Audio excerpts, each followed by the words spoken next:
माँ सिर्फ देना जानती हैं। मम्मी, आपका ये कुकिंग वाला शौक हमें बहुत महंगा पड़ रहा है। घर में सब कुक के हाथ का बना खाना खाते हैं, फिर भी आप अलग से खाना फेंकने के लिए क्यों बनाती हो? पता भी है कि इस तरह कितना पैसा खर्च होता है।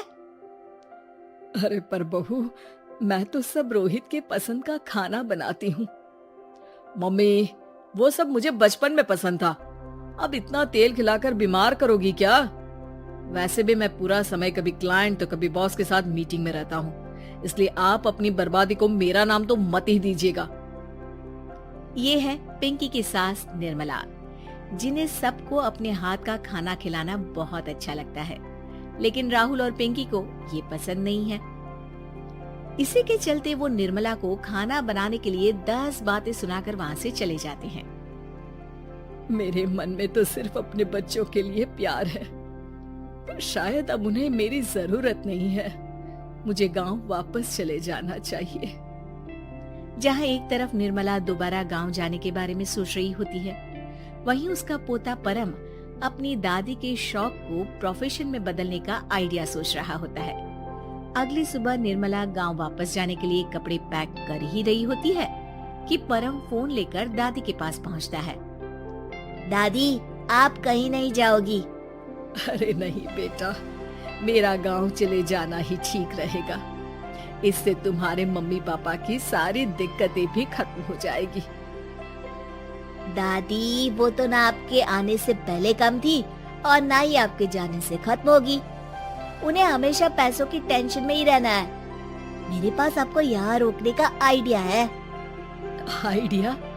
मतलब मैं कुछ समझी नहीं। इस पर परम अपनी दादी को YouTube खोलकर उसके बारे में सब कुछ बताता है, जिसे सुन दादी कंफ्यूज हो जाती है। अरे बच्चे, तूने इस बुढ़िया के बारे में इतना सोचा, वही बहुत बड़ी बात है। देख, मुझे ये सब समझ में नहीं आता, तू मुझे जाने दे बेटा। अरे दादी, इसमें कुछ मुश्किल नहीं है, मैं हूं ना हेल्प के लिए। आप बस खाना बनाओ, और पता है, YouTube की मदद से आप अपनी स्पेशल रेसिपी लोगों को सिखा भी सकती हो। अच्छा, ऐसा भी हो सकता है? मतलब बस घर बैठे मैं दूसरे लोगों को सिखा दूंगी? सिर्फ कुछ लोगों को नहीं, पूरी दुनिया को सिखा सकती हो, और उसके लिए आपको सिखाने के पैसे भी मिलेंगे दादी। इस पर बहुत देर तक दादी को YouTube के बारे में समझाकर आखिर में परम उन्हें कन्विंस कर ही लेता है, जिसके बाद वो गांव जाने का प्लान कैंसिल कर YouTube चैनल शुरू कर देती हैं। हमने ये शुरू तो कर दिया, पर इससे कहीं रोहित और पिंकी को दिक्कत ना हो बेटा। दादी, वो आपके बारे में नहीं सोचते तो आप क्यों उनके बारे में इतना सोच रही हो? इसके बाद दादी पोता मिलकर खाने की वीडियो और साथ ही उनके ट्यूटोरियल की वीडियो बनाकर उन्हें YouTube चैनल पर अपलोड करने लगते हैं।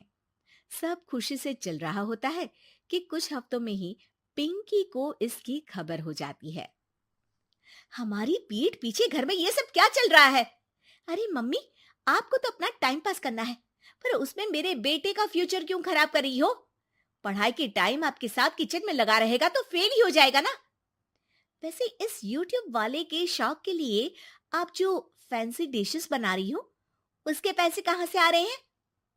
मम्मी, आपको हमेशा पैसों की चिंता ही क्यों लगी रहती है?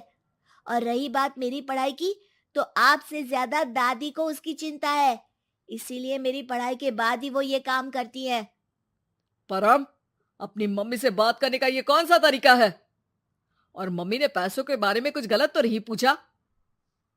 जब घर में हम दोनों कमाते हैं तो ये पूछने का अधिकार तो है कि पैसे कहाँ इस्तेमाल हो रहा है। मम्मी का ये जानना जरूरी बनता है। पापा, आप अपनी मम्मी से कैसे बात करते हो, ये तो मैं देख ही रहा हूँ। तो आपके मुंह से ये बातें तो अच्छी नहीं लगती। और रही बात पैसों की, तो आप दोनों हर समय मुझसे दूर रहने की कंपेंसेशन में जो पॉकेट मनी देते हो ना, हम उसी से ये सब कर रहे हैं। इस पर परम अपनी दादी को लेकर वहां से चला जाता है, जिसके बाद पिंकी और रोहित YouTube चैनल बंद करवाने की बहुत कोशिश करते हैं, लेकिन परम ऐसा होने नहीं देता। इसी तरह महीने बीत जाते हैं। पर चैनल का कुछ खास ग्रोथ ना देखकर निर्मला निराश हो जाती है। हम इतनी मेहनत करते हैं, फिर भी आज तक मैं तेरा 1 रुपया भी वापस नहीं कर पाई। अब तो रोहित ने तुझे पैसे देने भी बंद कर दिए और तेरी सारी सेविंग्स भी खत्म होने को आई है। बेटा, मुझे लगता है कि हमें ये सब बंद कर देना चाहिए। दादी, यूट्यूब चलने में मेहनत के साथ ढेर सारा सब्र भी लगता है। देखना, कुछ महीनों में सब सिर्फ आपको ही देखेंगे, और अगर फिर भी कुछ नहीं हुआ तो बंद कर देंगे।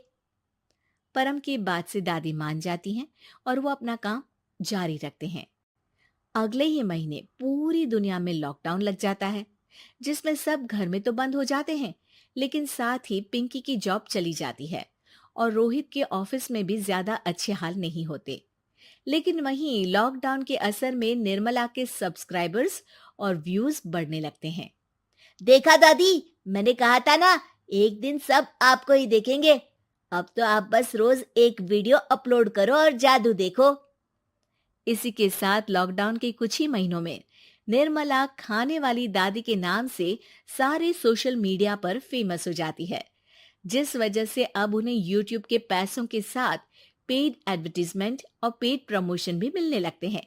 उन्हीं पैसों की मदद से निर्मला अब बेटे बहू की नौकरी ना होने पर घर का खर्चा भी चलाने लगती हैं, जिसे देख रोहित और पिंकी को भी अपनी गलती का एहसास होता है और वो सब मिलकर निर्मला को सपोर्ट करने लगते हैं।